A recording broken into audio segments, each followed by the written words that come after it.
أعوذ بالله من الشيطان الرجيم. بسم الله الرحمن الرحيم. ربما يود الذين كفروا لو كانوا مسلمين ذرهم يأكلوا ويتمتعوا ويلههم الأمل فسوف يعلمون. وما أهلكنا من قرية إلا ولها كتاب معلوم ما تسبق من أمة أجلها وما يستأخرون. وقالوا يا أيها الذي نزل عليه الذكر إنك لمجنون لو ما تأتينا بالملائكة إن كنت من الصادقين ما ننزل الملائكة إلا بالحق وما كانوا إذا منظرين. إنا نحن نزلنا الذكر وإنا له لحافظون. ولقد أرسلنا من قبلك في شيع الأولين وما يأتيهم من رسول إلا كانوا به يستهزئون.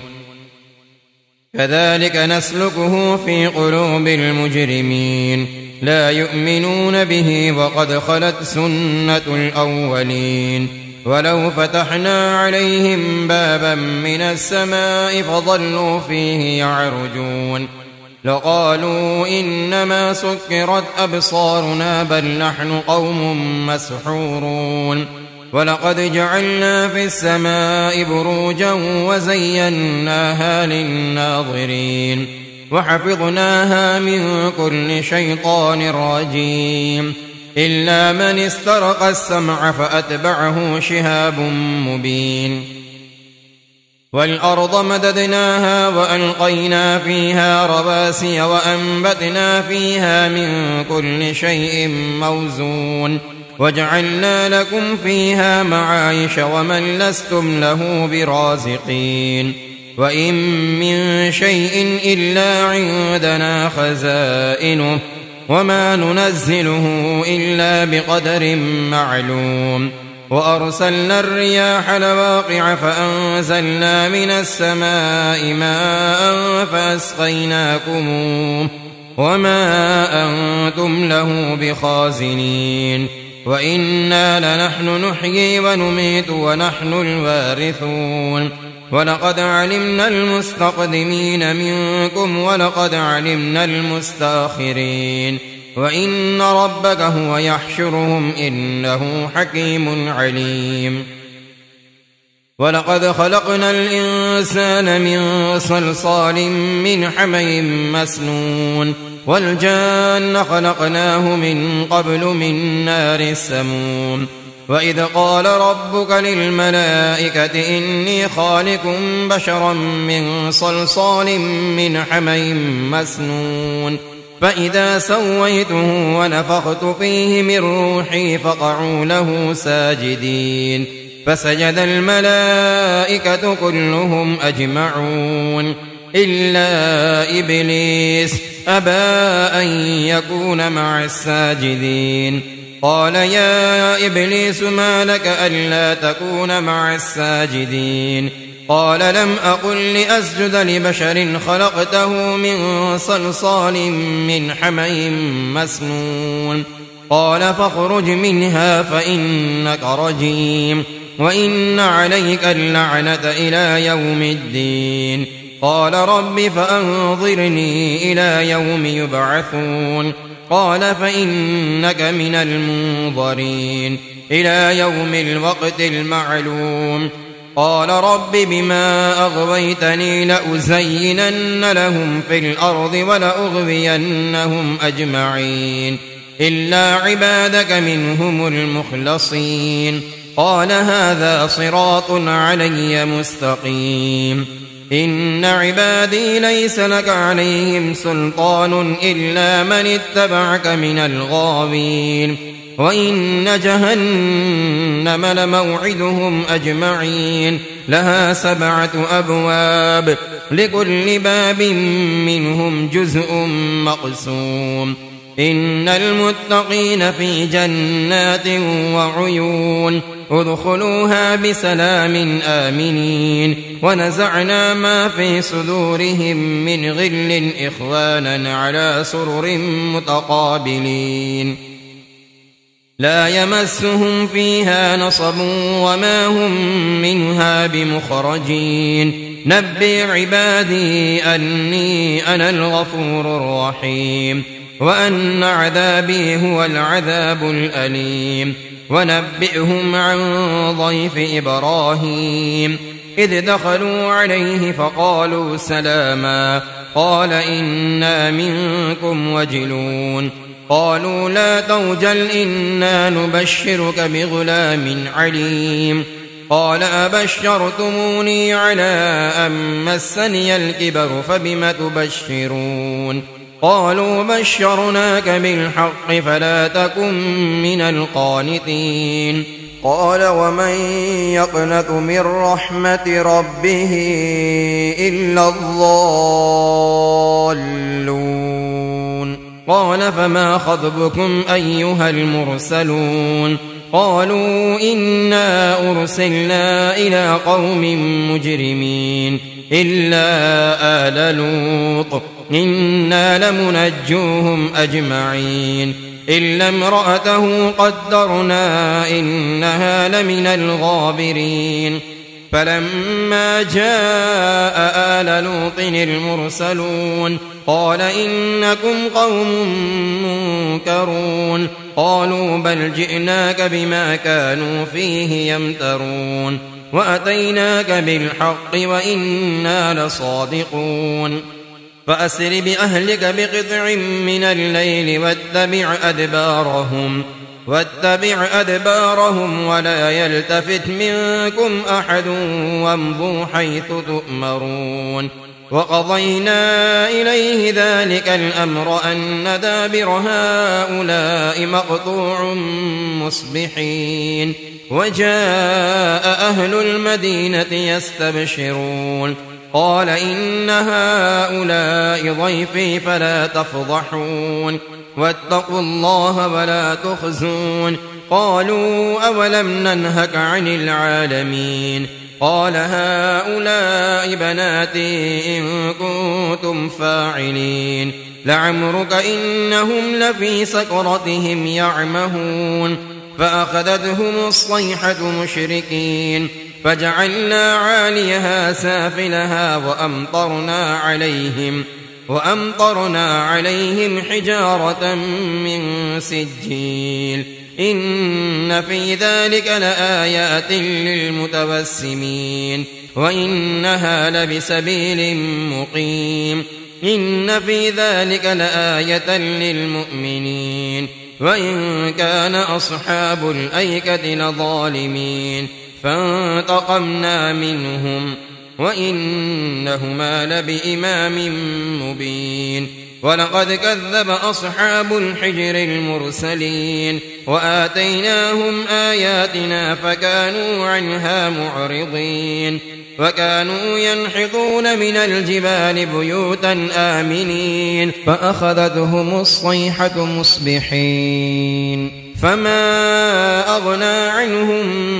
ما كانوا يكسبون وما خلقنا السماوات والأرض وما بينهما إلا بالحق وإن الساعة لآتية فاصفح الصفح الجميل إن ربك هو الخلاق العليم ولقد آتيناك 7 من المثاني والقرآن العظيم لا تمدن عينيك إلى ما متعنا به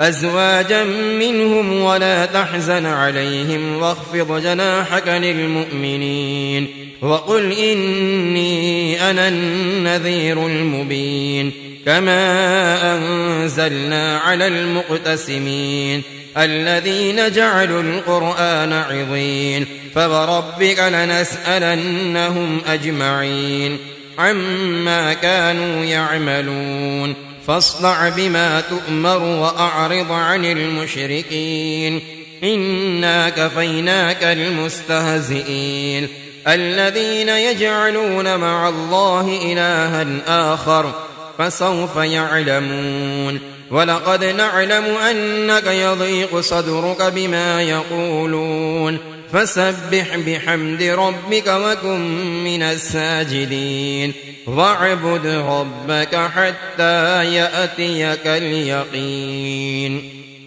بسم الله الرحمن الرحيم. أتى أمر الله فلا تستعجلوه سبحانه وتعالى عما يشركون. ينزل الملائكة بالروح من أمره على من يشاء من عباده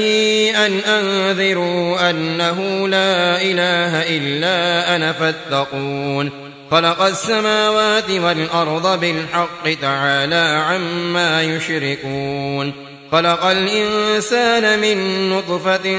فإذا هو خصيم مبين. والأنعام خلقها لكم فيها دفء ومنافع ومنها تأكلون ولكم فيها جمال حين تريحون وحين تسرحون وتحمل أثقالكم إلى بلد لم تكونوا بالغيه إلا بشق الأنفس إن ربكم لرؤوف رحيم. والخيل والبغال والحمير لتركبوها وزينة ويخلق ما لا تعلمون وعلى الله قصد السبيل ومنها جائر ولو شاء لهداكم أجمعين. هو الذي أنزل من السماء ماء لكم منه شراب ومنه شجر فيه تسيمون. ينبت لكم به الزرع والزيتون والنخيل والأعناب ومن كل الثمرات إن في ذلك لآية لقوم يتفكرون. وسخر لكم الليل والنهار والشمس والقمر والنجوم مسخرات بأمره إن في ذلك لآيات لقوم يعقلون. وما ذرأ لكم في الأرض مختلفا ألوانه إن في ذلك لآية لقوم يذكرون. وهو الذي سخر البحر لتأكلوا منه لحما طريا وتستخرجوا منه حلية تلبسونها وترى الفلك مواخر فيه ولتبتغوا من فضله ولعلكم تشكرون. وألقى في الأرض رواسي أن تميد بكم وأنهارا وسبلا لعلكم تهتدون. وعلامات وبالنجم هم يهتدون. أفمن يخلق كمن لا يخلق أفلا تذكرون. وإن تعدوا نعمة الله لا تحصوها إن الله لغفور رحيم. والله يعلم ما تسرون وما تعلنون. والذين يدعون من دون الله لا يخلقون شيئا وهم يخلقون أموات غير أحياء وما يشعرون أيان يبعثون. إلهكم إله واحد فالذين لا يؤمنون بالآخرة قلوبهم منكرة وهم مستكبرون. لا جرم أن الله يعلم ما يسرون وما يعلنون إنه لا يحب المستكبرين. وإذا قيل لهم ماذا أنزل ربكم قالوا أساطير الأولين ليحملوا أوزارهم كاملة يوم القيامة ومن أوزار الذين يضلونهم بغير علم ألا ساء ما يزرون. قد مكر الذين من قبلهم فأتى الله بنيانهم من القواعد فخر عليهم السقف من فوقهم وأتاهم العذاب من حيث لا يشعرون. ثم يوم القيامة يخزيهم ويقول أين شركائي الذين كنتم تشاقون فيهم قال الذين أوتوا العلم إن الخزي اليوم والسوء على الكافرين الذين تتوفاهم الملائكة ظالمي أنفسهم فألقوا السلم ما كنا نعمل من سوء بلى إن الله عليم بما كنتم تعملون فادخلوا أبواب جهنم خالدين فيها فلبئس مثوى المتكبرين وقيل للذين اتقوا ماذا أنزل ربكم قالوا خيرا للذين أحسنوا في هذه الدنيا حسنة ولدار الآخرة خير ولنعم دار المتقين جنات عدن يدخلونها تجري من تحتها الأنهار لهم فيها ما يشاءون كذلك يجزي الله المتقين الذين تتوفاهم الملائكة طيبين يقولون سلام عليكم ادخلوا الجنة بما كنتم تعملون هل ينظرون إلا أن تأتيهم الملائكة أو يأتي أمر ربك كذلك فعل الذين من قبلهم وما ظلمهم الله ولكن كانوا أنفسهم يظلمون فأصابهم سيئات ما عملوا وحاق بهم ما كانوا به يستهزئون وقال الذين أشركوا لو شاء الله ما عبدنا من دونه من شيء نحن ولا آباؤنا ولا حرمنا من دونه من شيء كذلك فعل الذين من قبلهم فهل على الرسل إلا البلاغ المبين ولقد بعثنا في كل أمة رسولا أن اعبدوا الله واجتنبوا الطاغوت فمنهم من هدى الله ومنهم من حقت عليه الضلالة فسيروا في الأرض فانظروا كيف كان عاقبة المكذبين إن تحرص على هداهم فإن الله لا يهدي من يضل وما لهم من ناصرين وأقسموا بالله جهد أيمانهم لا يبعث الله من يموت بلى وعدا عليه حقا ولكن أكثر الناس لا يعلمون ليبين لهم الذي يختلفون فيه وليعلم الذين كفروا أنهم كانوا كاذبين إنما قولنا لشيء إذا أردناه أن نقول له كن فيكون والذين هاجروا في الله من بعد ما ظلموا لنبوئنهم في الدنيا حسنة ولأجر الآخرة أكبر لو كانوا يعلمون الذين صبروا وعلى ربهم يتوكلون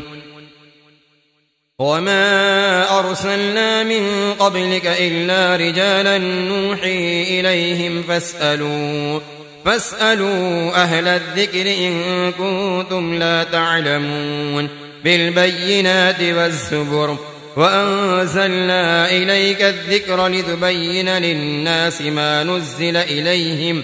ما نزل إليهم ولعلهم يتفكرون أفأمن الذين مكروا السيئات أن يخسف الله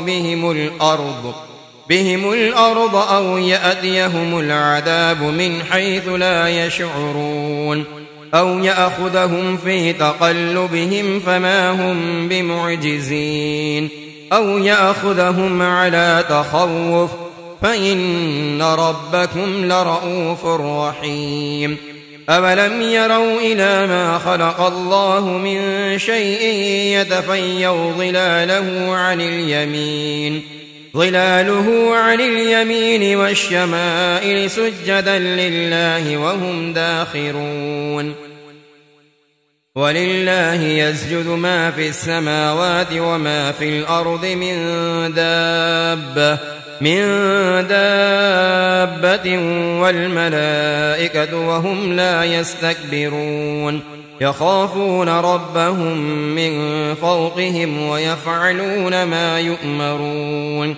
وقال الله لا تتخذوا إلهين اثنين إنما هو إله واحد فإياي فارهبون وله ما في السماوات والأرض وله الدين واصبا أفغير الله تتقون وما بكم من نعمة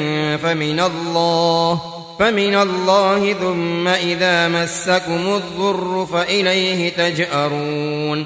ثم إذا كشف الضر عنكم إذا فريق منكم بربهم يشركون ليكفروا بما آتيناهم فتمتعوا فسوف تعلمون ويجعلون لما لا يعلمون نصيبا مما رزقناهم تالله لتسألن عما كنتم تفترون ويجعلون لله البنات سبحانه ولهم ما يشتهون وإذا بشر أحدهم بالأنثى ظل وجهه مسودا وهو كظيم يتوارى من القوم من سوء ما بشر به أيمسكه على هون أم يدسه في التراب ألا ساء ما يحكمون للذين لا يؤمنون بالآخرة مثل السوء ولله المثل الأعلى وهو العزيز الحكيم ولو يؤاخذ الله الناس بظلمهم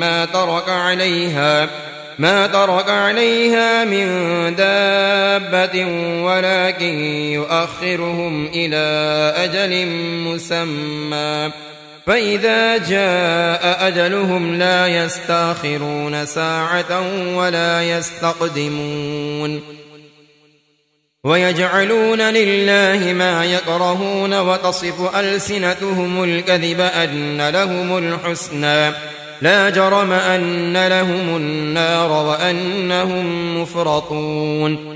تالله لقد أرسلنا إلى من قبلك فزين لهم الشيطان أعمالهم فهو وليهم اليوم ولهم عذاب أليم وما أنزلنا عليك الكتاب إلا لتبين لهم الذي اختلفوا فيه وهدى ورحمة لقوم يؤمنون والله أنزل من السماء ماء فأحيا به الأرض بعد موتها إن في ذلك لآية لقوم يسمعون وإن لكم في الأنعام لعبرة نسقيكم مما في بطونه من بين فرث ودم لبنا خالصا سائغا للشاربين ومن ثمرات النخيل والأعناب تتخذون منه سكرا ورزقا حسنا إن في ذلك لآية لقوم يعقلون وأوحى ربك إلى النحل أن اتخذي من الجبال بيوتا ومن الشجر ومما يعرشون ثم كلي من كل الثمرات فاسلكي سبل ربك ذللا يخرج من بطونها شراب مختلف ألوانه فيه شفاء للناس إن في ذلك لآية لقوم يتفكرون والله خلقكم ثم يتوفاكم ومنكم من يرد إلى أرذل العمر لكي لا يعلم بعد علم شيئا إن الله عليم قدير والله فضل بعضكم على بعض في الرزق فما الذين فضلوا براد رزقهم على ما ملكت أيمانهم فهم فيه سواء أفبنعمة الله يجحدون والله جعل لكم من أنفسكم أزواجا وجعل لكم من أزواجكم بنين وحفدة ورزقكم من الطيبات أفبالباطل يؤمنون وبنعمة الله هم يكفرون ويعبدون من دون الله ما لا يملك لهم رزقا من السماوات والأرض شيئا ولا يستطيعون فلا تضربوا لله الأمثال إن الله يعلم وأنتم لا تعلمون ضرب الله مثلا عبدا مملوكا لا يقدر على شيء ومن رزقناه منا رزقا حسنا فهو ينفق منه سرا وجهرا هل يستوون الحمد لله بل أكثرهم لا يعلمون وضرب الله مثلا رجلين أحدهما أبكم لا يقدر على شيء وهو كل على مولاه أينما يوجهه لا يأت بخير هل يستوي هو ومن يعمر بالعدل وهو على صراط مستقيم ولله غيب السماوات والأرض وما أمر الساعة إلا كلمح البصر أو هو أقرب إن الله على كل شيء قدير والله أخرجكم من بطون أمهاتكم لا تعلمون شيئا وجعل لكم السمع والأبصار والأفئدة لعلكم تشكرون ألم يروا إلى الطير مسخرات في جو السماء ما يمسكهن إلا الله إن في ذلك لآيات لقوم يؤمنون والله جعل لكم من بيوتكم سكنا وجعل لكم من جلود الأنعام بيوتا تستخفونها يوم ضعنكم ويوم إقامتكم ومن أصوافها وأوبارها وأشعارها أثاثا ومتاعا إلى حين والله جعل لكم مما خلق ظلالا وجعل لكم من الجبال أكنانا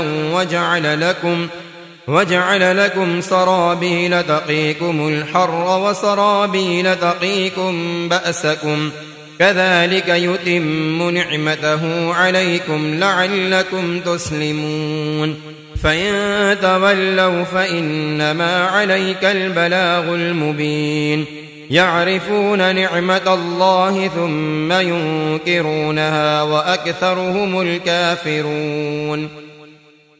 ويوم نبعث من كل أمة شهيدا ثم لا يؤذن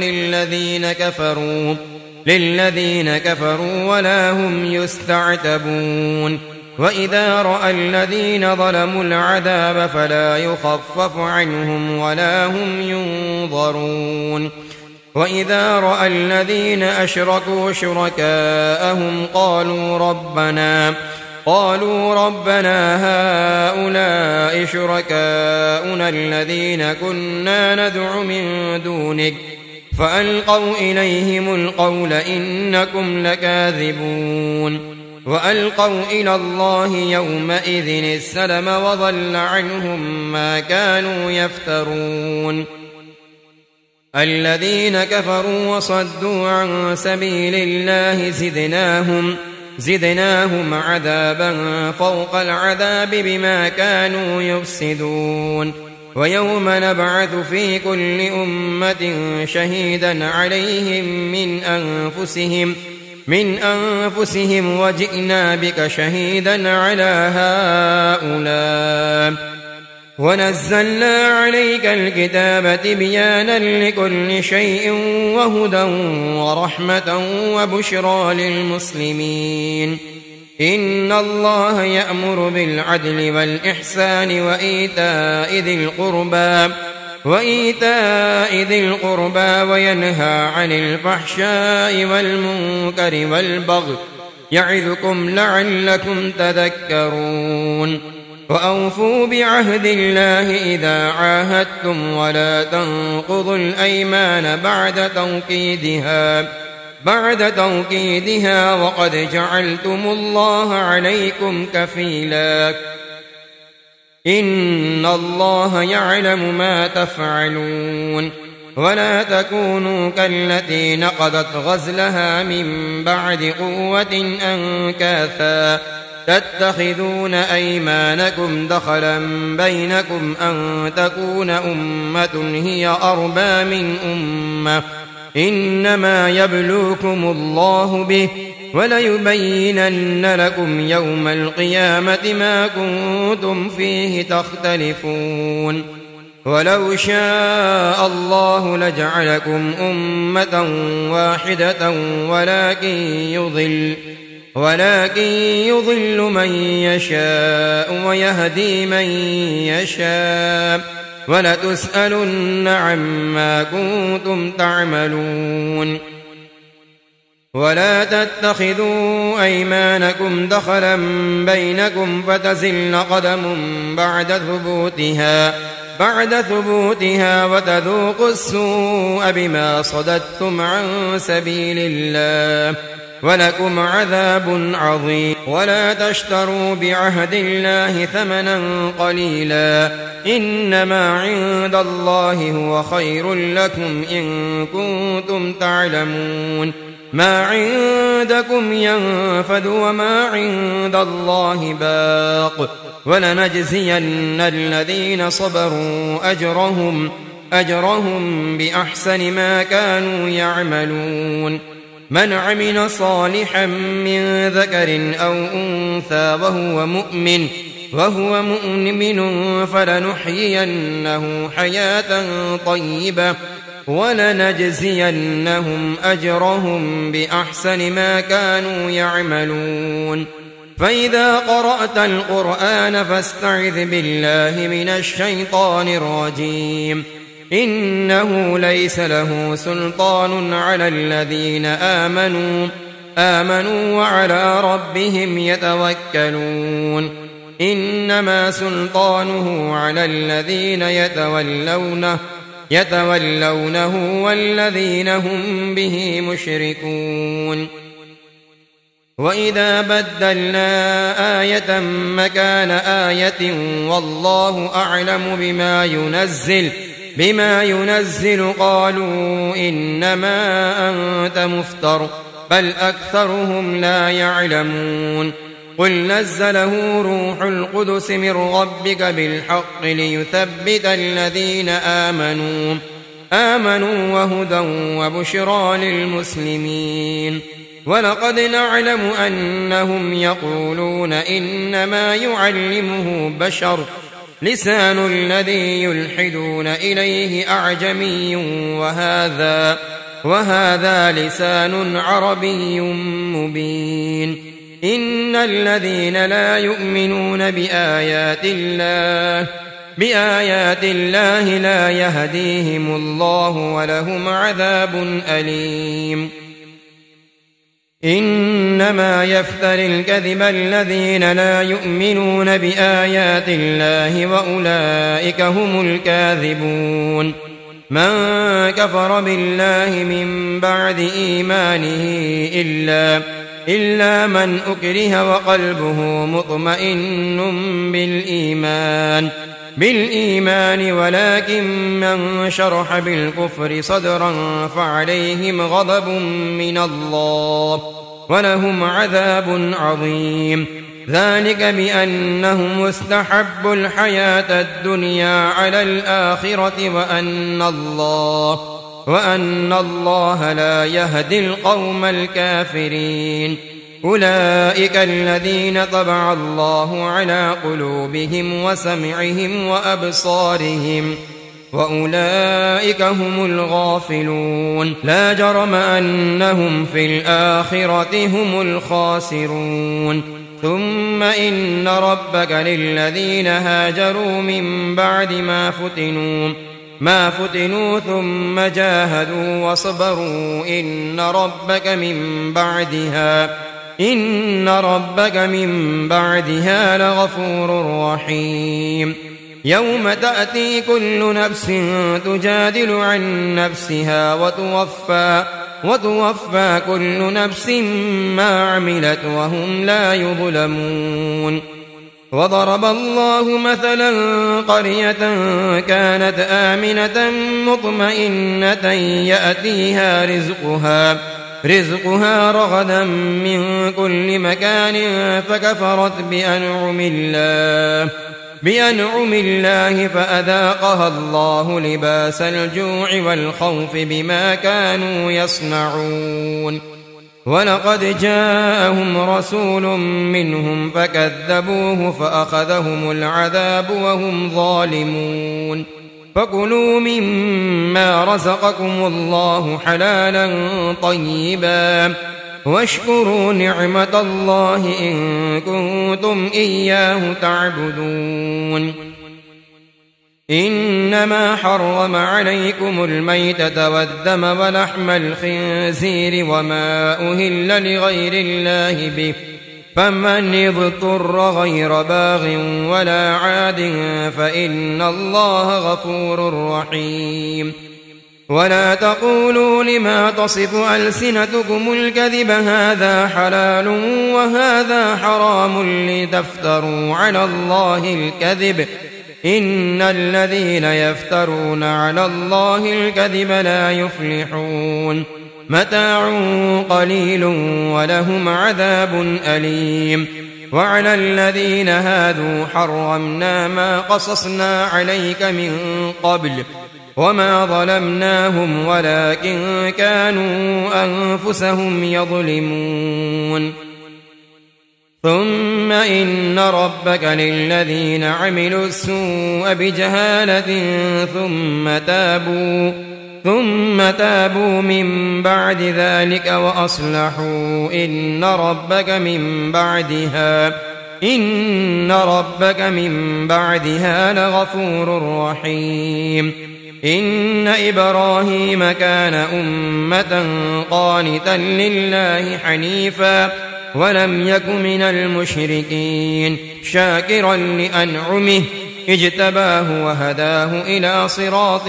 مستقيم. وآتيناه في الدنيا حسنة وإنه في الآخرة لمن الصالحين. ثم أوحينا إليك أن اتبع ملة إبراهيم حنيفا وما كان من المشركين. إنما جعل السبت على الذين اختلفوا فيه وإن ربك ليحكم بينهم يوم القيامة فيما كانوا فيه يختلفون. ادع إلى سبيل ربك بالحكمة والموعظة الحسنة وجادلهم بالتي هي أحسن إن ربك هو أعلم بمن ضل عن سبيله وهو أعلم بالمهتدين.